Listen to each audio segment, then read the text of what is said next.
Hey everyone, and welcome back to the channel. If you're driving a Ram with a Cummins engine, especially a 6.7 liter, and you've seen that dreaded check engine light with the code P2609, you've come to the right place. Today, we're going to break down exactly what this code means, what causes it, and most importantly, how to fix it without just throwing parts at your truck. So, what is P2609?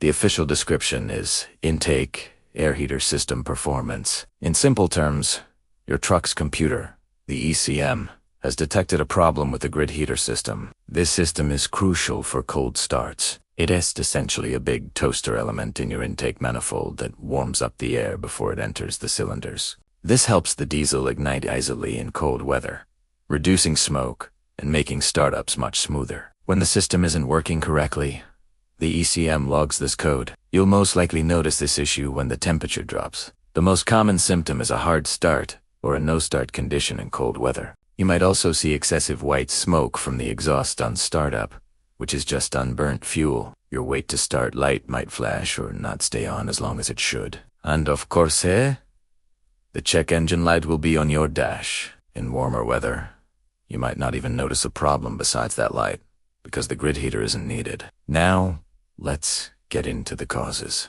The grid heater system is pretty straightforward. It consists of the heater element itself, two high amperage relays, or solenoids. To control it, heavy gauge wiring, and a temperature sensor. The problem usually lies in one of these components. The number one culprit is often the relays. These relays handle a massive amount of electrical current, over 100 amps each, and over time, their internal contacts can wear out, corrode, or just fail. This means they can't properly send power to the grid heater when the ECM commands them to. Another common cause is the wiring and connections. We're talking about the big, thick cables that run from your batteries to the relays, and from the relays to the grid heater. These connections can become loose, corroded, or frayed. A bad ground connection is also a frequent issue. Remember, this system draws a lot of power, so even a slightly poor connection can cause a significant voltage drop and trigger the code. Less common, but still possible, is a failure of the grid heater element itself. It can burn out, just like the element in a toaster, creating an open circuit. You can test this for continuity with a Finally, while rare, the issue could be with the intake, air temperature sensor, or even the ECM itself. But you should always rule out the simpler, more common failures first before heading down that expensive road.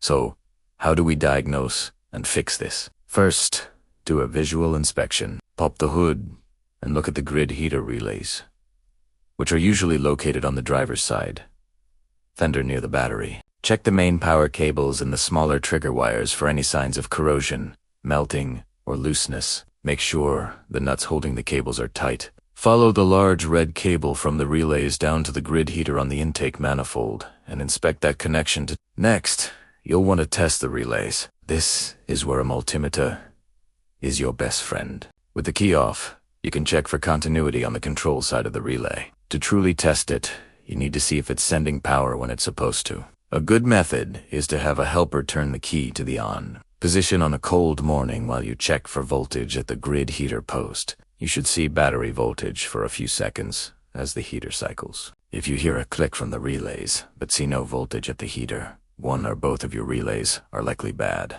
Another key test is a voltage drop test across the cables. This will tell you if you have a bad connection or a failing cable that is causing too much resistance. If the relays and wiring check out, the next step is to test the heater element itself.